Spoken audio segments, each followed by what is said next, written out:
Je suis Anthony Davy, je suis géobiologue dans le Finistère depuis 2004.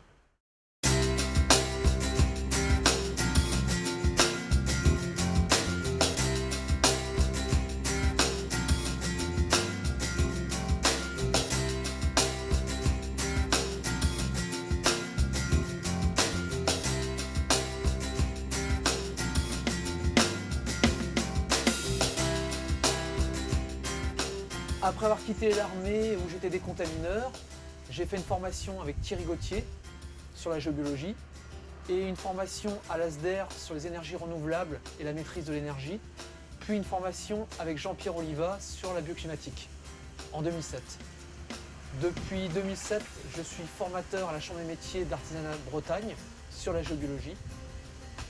Mon travail, c'est de faire des études de terrain, des mesures de pollution électromagnétique, détecter aussi les veines d'eau, les failles, de travailler pour des projets de construction, sur des maisons déjà existantes, sur des locaux professionnels, de faire des mesures et de faire des rapports.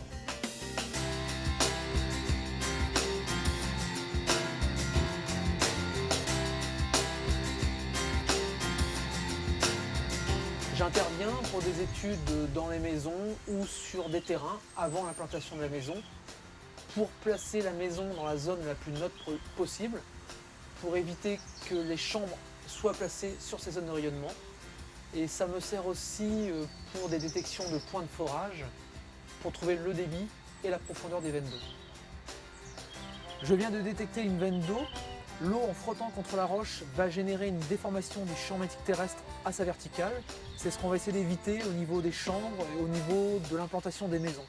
Donc quand j'interviens sur un terrain pour implanter la maison, on va mettre la maison en dehors de ces zones de rayonnement. Et pour les maisons déjà existantes, si le lit est trop proche de la veine d'eau ou sur la veine d'eau, on va le décaler pour ne pas être soumis à ce rayonnement. Car la plupart des gens sont sensibles, ils vont être fatigués ou épuisés selon leur sensibilité, selon le temps d'exposition.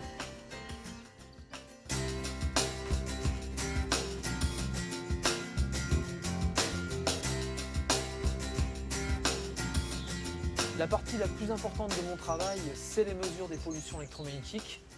Elles peuvent être générées dans les maisons par les câblages électriques dans les cloisons, par les appareils électriques que l'on met souvent trop près du lit. Ça peut être aussi les lignes haute tension à l'extérieur, les transformateurs de quartier. Et pour les hyperfréquences, ça peut être les Wi-Fi, les modems, les antennes relais téléphonie mobile, le WiMAX, les téléphones numériques sans fil. Mon travail, c'est de mesurer tous ces rayonnements, de les quantifier et de dire aux gens comment on peut les atténuer, voire les supprimer, ou en tout cas comment on peut se préserver de ces rayonnements. Les effets sur la santé des champs électromagnétiques sont reconnus mondialement. Le 50 Hz dans l'habitat est reconnu cancérogène possible par l'OMS. Les hyperfréquences ne sont pas reconnues en France, mais elles ont été reconnues par le rapport Bioinitiative. Les effets sur la santé peuvent aller de la fatigue jusqu'à la maladie selon le temps d'exposition et la sensibilité des personnes. Mes études permettent à mes clients, par mes conseils et les rapports que je leur fournis, de faire des modifications simples dans leur habitat pour préserver leur bien-être et leur santé.